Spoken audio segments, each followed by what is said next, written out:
네, 박준현 운용역입니다. 운용역님 안녕하세요. 네, 반갑습니다. 박준현입니다. 네, 정말 그 가치 투자의 힘을 오랜 기간 이제 투자자분들 만나시면서 시장에서 증명해내 보이고 계십니다. 박준현 운용역의 가치 투자 이 시간 계속 듣고 있는데요. 요즘은 또 섹터별로 분석을 해주고 계시잖아요. 뭐 화학, 금융 좀 알아봤고요. 오늘은 어떤 섹터인가요? 네, 그렇습니다. 오런 버핏이 뭐 시장을 보지는 않는다고 그러지만 그래도 산업 분석을 하는 거고 산업 분석보다는 기업 분석 위주로 해서 매매를 한다고 그랬었죠. 그래서 산업 분석이 뭐 기업 분석 다음으로 뭐 중요하다고 보시면 될 것 같습니다.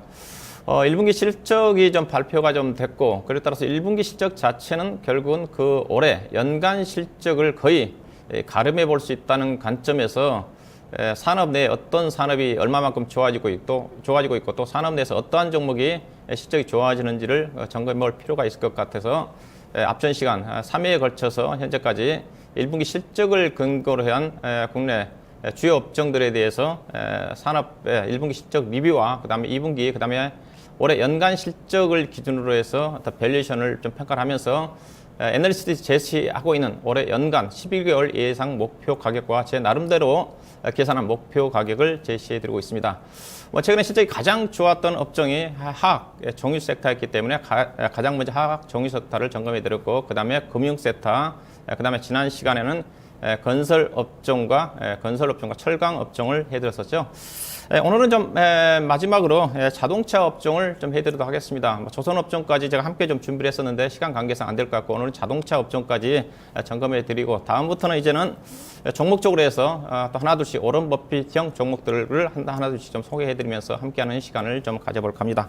자, 오늘 자동차 업종 정말 부진하죠. 오늘 제 강의를 좀 들으시면, 내용을 들으시면 왜 자동차 업종이 못 가는지를 어느 정도 좀 이해가 좀 되시지 않겠는가, 그렇게 좀 말씀 좀 드리고 싶고요.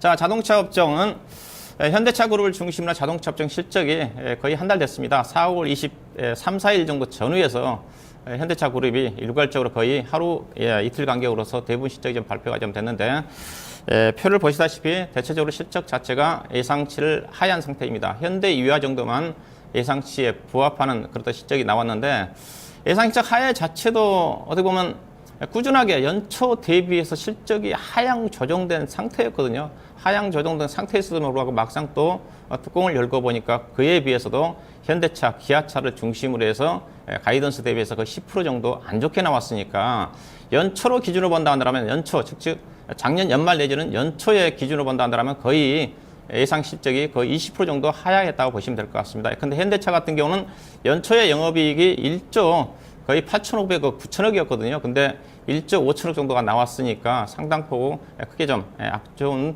상태로 실적이 나왔다고 봐야 될 것 같은데요. 여튼 뭐 현대유아는 부합했지만 거의 현대모비스를 중심으로 거의 예상 실적 크게 하향한 실적이 나오는데, 나온 부분 자체는 결국은 완성차 같은 경우는 유로화 약세와 그다음에 신흥국 통화 약세 부분이 가장 큰 영향을 받았다고 볼 수가 있을 겁니다. 여기다가 환율 부분 자체가 또 악재로 작용했다고 봐야 되겠죠. 연초 대비해서 엔화가 상대적으로 상한 약세를 좀 보였고, 원화는 상대적으로 강세를 보였기 때문에 그랬던 부분들이 글로벌 시장에서 통화 약세와 함께 수출 경쟁력에 좀 문제가 좀 보이면서 전반적으로 부진을 했다고 좀 봐야 될 것 같고요. 그렇다면 전망입니다. 1분기 실적 자체는 이제 거의 한 달 가까이 지난 시점이기 때문에 향후에 자동차 업종 어떻게 좀 봐야 되느냐. 일단은 글로벌 자동차 시장 자체는 거의 성장률 자체가 3% 안팎의 저성장 국면에 진입을 했다고 좀 보시면 될 것 같습니다. 전반적으로 국내 시장도 좀 마찬가지고, 국내 시장 같은 경우는 수입 자동차 시장 때문에 점유율이 계속 좀 떨어지고 있는데, 해외 시장에서도 특히 미국 시장 자체는 나름대로 경기가 괜찮은 상태에서 현대자동차, 기아차 그룹이 나름대로 점유율을 좀 유지를 좀 하고 있지만, 상대적으로 미국에 있는 자동차 업체들이라든가 그다음에 도요타라든가 유럽에 있는 자동차 업체들에 비해서 상대적으로 현대차 그룹이 점유율 측면에서 부진한 국면 자체가 부담으로 작용하고 있는 거고요. 그다음에 중국 시장에서도 최근 들어서도 로컬 업체들의 선정과 그다음에 GM을 중심으로 한 글로벌 업체들, 다국적 기업들이 중국 시장에서 가격을 할인을 좀 하다 보니까 현대차 그룹이 점차적으로 가격 경쟁이 좀 떨어지면서 점유율이 떨어지고 있는 그런 또 추세라 좀 봐야 될 것 같고요. 그다음에 4월달 같은 경우도 자동차 판매 자체가 국내 시장 같은 경우 3월달에 잠깐 회복이 좀 됐다가 역성장하는 그것도 국면이 전개되다 보니까 전반적으로 부진을 좀 면치 못하고 있다고 좀 봐야 될 것 같은데요.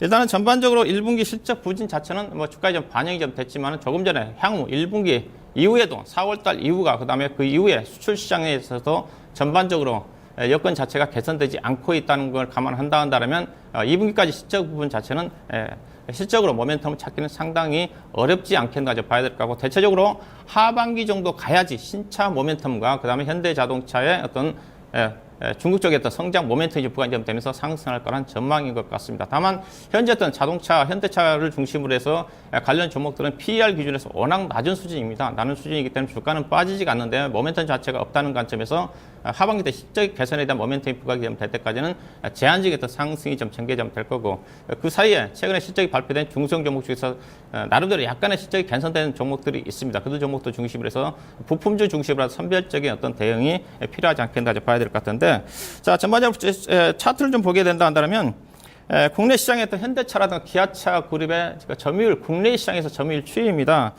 특히 안 좋은 게 이게 이제 현대차죠. 현대차 같은 경우는 점유율이 지금 역사적으로 가장 낮은 시점입니다. 거의 32.7%까지 좀 떨어졌고 나름대로 기아차 같은 경우는 완만하게 선전을 하고 있는데 그 현대차, 기아차의 어떤 부진한 부분 자체를 어디에서 잠식을 하고 있냐? 수입차죠.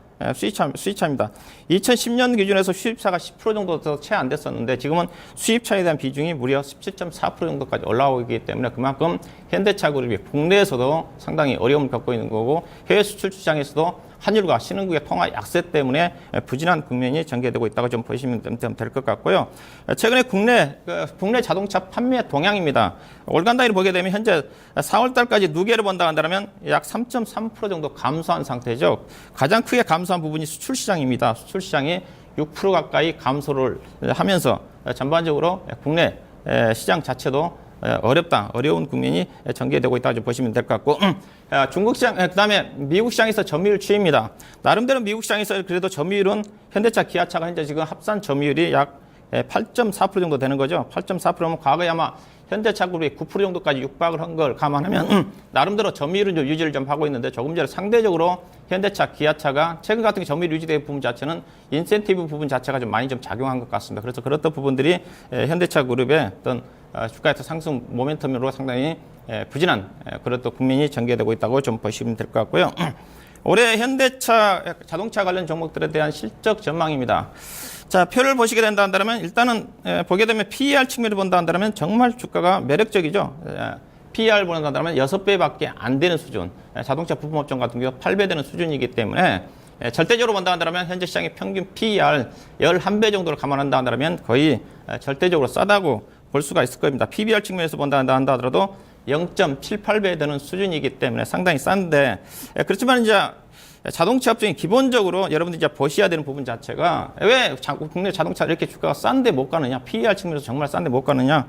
자꾸 제가 이 시간도 말씀드리는 자체는 현재 국내 시장의 수급의 키는 외국인들이 지고 있기 때문에 국내 자동차만 볼 게 아니라 외국 시장에서 거래되고 있는 미국 시장에 거래되고 있는 GM이라든가 포드라든가 그다음에 유럽 시장에 BMW라든가 일본의 도요타라든가 그다음에 관련 기업들한테 밸류에이션을 비교를 해보면 왜 현대차, 기아차가 주가 못 가는지를 대충 여러분들이 짐작을 할 수가 있을 겁니다. 대체로 글로벌 시장에서 비해서 물론 싸기는 쌉니다. 그렇지만은 미국의 S&P의 S&P 500, GM이라든가 GM이라든가 포드가 소속되어 있는 S&P 500 종목들의 PER이 16배, 17배가 거래되고 있기 때문에 자국 내에서 자동차 업종들이 상당 다른 업종에 비해서 할인을 받고 있다는 거죠. 그럼 당연히 국내 시장에서도 자동차 업종이 할인을 받을 수밖에 없다는 거죠. 즉 자동차 업종이 그만큼 글로벌 시장에서도 다른 업종들에 비해서 할인을 좀 받고 있다.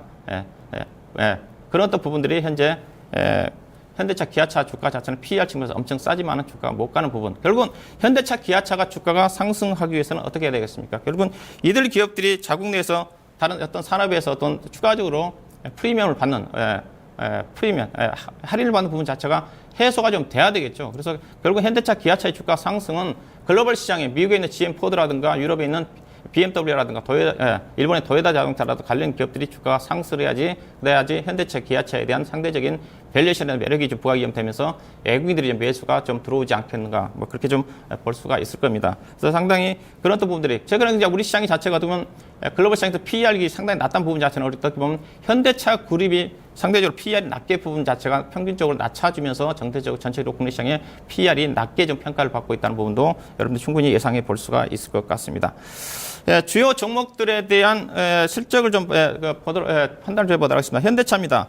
저보다 현대차 보시다시피 매출액 자체가 거의 성장이 거의 정체입니다. 2012년도 이후에 보게 되면 현대차 그룹의 연평균 매출액 성장률은 거의 3%밖에 안 된다고 봐야 될 것 같고요. 반면에 이제 영업이익이라든가 당기순이익은 이미 2012년도에 고점을 형성을 했습니다. 2012년도에 영업이익이 8조 5천억, 9조 원대에서 지금 올해 같은 게 7조 2천억대로 좀 떨어지고 있기 때문에 그래서 이런 부분들이 할인을 받는 요소라고 좀 봐야 될 것 같고요. 일단 전반적으로 3분기 정도까지는 실적이 악화될 거라는 전망이기 때문에 현대차 그룹과 관련된 자동차 종목들은 하반기 10월 달에는 가야지 어떤 모멘텀이 부각되지 않겠나 봐야 될 것 같은데 일단은 증권사에서 제시한 목표 평균 가격이 22만 원입니다. 최근 실적 발표 이후에 개인적으로 현대차의 적정한 주가는 과거에 현대차가 업황이 좋을 때 PER 기준에서 8배 이상 못 갔습니다. 즉 올해 예상되는 주당 EPS 2만 5천 원에다가 곱하기 8배를 하게 되면 20만 원 정도가 현대차의 어떤 적정한 매도 목표가 되지 않겠는가. 현재 주가는 모멘텀은 좋지 않지만 단기적으로 16만 원과 20만 원 정도 사이에서 더 등락이 전개된다는 관점에서 당분간 모멘텀이 부각되기 전까지는 트레이딩 관점에서 접근을 좀 해야 되지 않겠는가 그런 의견을 제시해드리고 싶고요. 그다음에 이제 현대모비스입니다. 현대모비스는 상대적으로 보게 되면 조금 전에 현대차라든가 다른 자동차 종목들은 매출액이 역성장이지만 그래도 현대모비스만큼은 지속적으로 지금 매출액이 성장을 합니다. 2010년도 이후부터 평균 7, 8% 정도 성장을 하죠. 그다음에 영업이익 자체도 조금 전에 현대차 자동차 그룹은 2010년도 이후에 역성장을 하고 있지만은 현대모비스만큼은 지속적으로 이익이 증가되고 있다는 거죠. 그래서 그럼 같은 밸류에이션을 본다 한다면 여러분들 뭘 투자하시겠습니까? 현대차보다는 제가 판단하는 현대모비스가 훨씬 유리하다는 거죠. 특히 현대차 같은 경우는 완성차고 신차가 판매가 돼야지 돈을 벌 수가 있겠지만 현대모비스 같은 경우는 신차가 부진하다 한다더라도 중고차 부품 쪽에 어떤 수요가 증가된다 하더라면 나름대로 실적이 안전판 역할을 할 수 있는 게 부품 쪽입니다. 그래서 조금 전에 표를 보시다시피 일본의 덴소라는 자동차 부품 회사가 PER이 16배 평가를 받고 있습니다. 그래서 국내만큼은 현대차 모비스가 자동차 부품 업종이 완성차와 비슷하게 평가를 받고 있는데 제가 만약 매매한다면 현대차라든가 기아차보다는 저는 현대모비스가 훨씬 유리하지 않겠는가 뭐 그런 어떤 관점에서 현대모비스는 그래 상대적으로 제가 판단하기에 그래도 성장성 유지가 좀 되고 있다는 관점, 글로벌 시장에서 자동차 부품 업종 그래도 나름대로 평가를 받고 있다는 관점에서 약간의 더 긍정적인 시각을 좀 볼 필요가 있을 것 같고요. 증권사에서 현대모비스에 대한 목표 주가는 그래서 32만 원입니다. 현재 주가 조금 전 현대차에 비해서는 목표 가격이 높죠. 제가 판단하는 현대차에 대한 현대모비스에 대한 적정 주가도 충분히 30만 원 정도까지는 가야 되지 않겠나. 최근에 주가 부분 자체는 아무래도 지배 구조와 관련된 부분이 할인 요소로 작용하고 있는 게 아닌가 볼 수가 있을 것 같고요. 그 다음에 이제 최근에 발표된 자동차 부품 업종들의 실적이 좀 발표가 됐는데 실적이 괜찮게 발표된 종목이 한일리와 화승 R&A, DRB 동일, SEL, 현대 EP, 동아타이어인 것 같습니다. 전반적으로 완성차는 실적이 역성장했지만 관련 기업들은 실적이 상당히 좋게 나왔다는 관점에서 자동차 부품 종목들 관심을 가지고 계신 분들은 이들 관련 종목 쪽에서 차별적으로 접근하는 전략은 가능하지 않겠는가 그렇게 말씀드리고요. 그 중에서 화승 R&A라는 회사가 실적이 뛰어나게 좋게 전개되면서 단기간에 지금 거의 한 실적 발표 이후에 거의 30% 가까이 상승을 좀 하고 있는데 예산은 이제 합성 고무를 원재료 해가지고 자동차에 들어가는 고무 제품을 만드는 회사입니다. 예를 들어 예산은 이제 영업이 자체는 꾸준하게 내는 회사였는데 자회사에 대한 어떤 이자 비용이라든가 그것 때문에 실적이 당기 순이익 자체가 지배주주 순이익 자체가 안 좋았는데 이번에는 1분기 실적 자체도 지배주주 순이익 자체도 지배주주 순이익 158억 정도까지 나올 정도로 실적 자체가 서프라이즈하게 나온 것 같고요. 그래서 이 종목은 이제 합성 고무 자체가 주요 원재료 가격 하락에 따라서 충분히 실적은 턴 어라운드가 진행이 되면 될 것 같은데 근데 예산은 조금 부담스러운 부분 자체는 부채 비율이 자동차 부품 업종 평균에 비해서 2배가 높다는 부분 자체가 할인 요소라 좀 봐야 될 것 같고 반면 이제 금리가 하락이니까 이 부분 자체가 실적으로 긍정적으로 작용할 수 있는 부분은 있겠죠. 만약에 실적이 추가적으로 이 추세가 전개된다 한다면 약간 어떤 개인적으로 4만 8천 정도까지는 목표 가격이 나올 수 있는 그런 종목이 좀 되지 않겠는가 말씀드리고 싶고요. 그 다음에 이제 자동차 부품 중에서 워런 버핏이 매매를 한다면 매매할 수 있는 종목이 어떤 종목일까 딱 봤더니 개인적으로 워런 버핏이 자동차 종목들 좋아하지는 않습니다. 좋아하지 않는데 동아타이라는 종목이 있습니다. 동아타이 종목인데 예사 보시다면 매출액이 계속적으로 증가가 되면 되죠. 그 다음에 이익 자체는 경기와 무관하게 꾸준하게 연평균 4, 500억 정도 이익을 낸 회사입니다. 이번 1분기 실적도 상당히 좋게 나온 회사인데 회사는 자동차 튜브, 재생 타이어를 만드는 회사입니다. 이 회사의 성장 모멘텀은 방진 제품이 자회사를 통해서 생산하고 있고 다음 배터리도 생산을 좀 하고 있는데 이 부분이 이제 방진 부분 자체가 성장 모멘텀으로 작용하고 있다고 좀 봐야 될 것 같고요. 1분기 영업이익이 163억 나온 회사인데 분기 단위 최고 실적이 나온 것 같습니다. 회사는 순현금성 자산이 1,300억 정도로 상당히 재무 내용 자체가 가장 뛰어난 회사가 좀 봐야 될 것 같고 현금을 통해 가지고 최근에 M&A를 통해서 성장을 추진하고 있다는 관점인데 회사가 성장 모멘텀이 없다는 관점에서 주가가 지지분이 그랬습니다. 만약에 성장성이 부각이 된다면 한 단계 평가를 받지 않겠 생각이 듭니다. 다만 회사가 조금 아쉬운 부분 자체는 돈을 이렇게 많이 벌었으면 주주들한테 배당을 늘려줘야 되는데 배당금 자체가 증가되지 않는다는 부분 자체는 약간 부담스러운 부분이지만 꾸준하게 실적이 안정적으로 전개된다는 관점에서 중장기적으로 접근하신 분들은 방어적인 접근하신 분들은 접근이 가능한 그런 종목이 동아 타이어가 되지 않겠는가? 자, 그렇게 좀 말씀드리고요. 자, 최근에 레전드 방송에 출연해드렸던 종목 중에서 실적이 좀 발표가 좀 됐기 때문에 관련 종목 중에서 실적 관련된 종목도 간단하게 리뷰 좀 해드리도록 하겠습니다.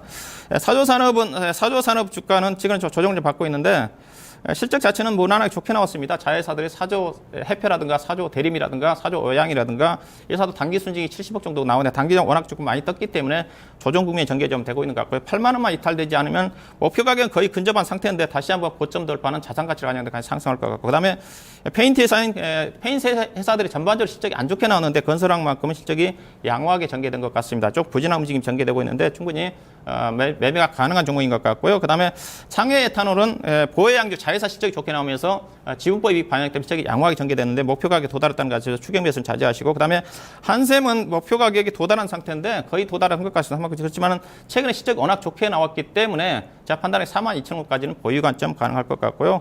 그다음에 선창산업이 실적이 좀 안 좋게 나와서 주가 좀 빠졌지만은 예산은 2분기부터 자회사인 다린나 회사가 좀 반영이 되면서 확실하게 실적이 턴어라운드가 되는 종목이고 또 자산 가치가 뛰어나다는 관점에서는 이미 주가는 전일 저점이 형성된 게 아닌가 봐야 될 것 같고 그다음에 KC그린홀딩스는 실적이 워낙 뛰어나게 좋게 나옵니다. 환경산업의 성장성을 감안한다면 제가 목표하는 연말까지 가져간다 18,000원까지 매매가 가능하다는 관점에서 중기적으로 꾸준히 관심을 가져볼 만한 종목인 것 같습니다. 자, 정리하도록 하겠습니다. 워런 버핏이 이런 얘기를 했습니다. 아무리 매수 기회가 좋아 보여도 가격 경쟁형 기업은 그냥 넘겨버려라. 그 말은 무슨 말이냐? 오늘 제가 얘기한 업종, 자동차 업종을 두고 한 얘기라고 보시면 될 것 같습니다. 워런 버핏은 이 자동차 업종이 할인을 받은 이유 자체가 이들 기업들은 돈을 벌면 지속적으로 투자를 하거든요. 투자를 하고 경쟁에서 살아나가기 위해서는 캐파를 늘려야 되고 가격 경쟁력이 업체들 간의 싸움을 하다 보면 가격을 내려야 되기 때문에 이들 기업들은 대체적으로 워런 버핏이 회피하는 그런 쪽이고 대표적으로 IT 업종 같은 게 반도체라든가 그런 업종도 가격 경쟁력이 있는 부분이죠. 그런 부분들을 워런 버핏이 회피하는 그런 종목들이 어떻게 보면 시장에서 대체적으로 할인을 받고 있는 그런 업종의 종목이다. 그렇게 좀 보시면 될 것 같습니다. 자, 제가 오늘 내용은 여기까지 하도록 하겠습니다. 다음 시간에 다시 뵙도록 하겠습니다. 고맙습니다. 네, 마켓 2막 2장 내일 오전장도 이 시간 여러분과 함께 하겠습니다. 고맙습니다.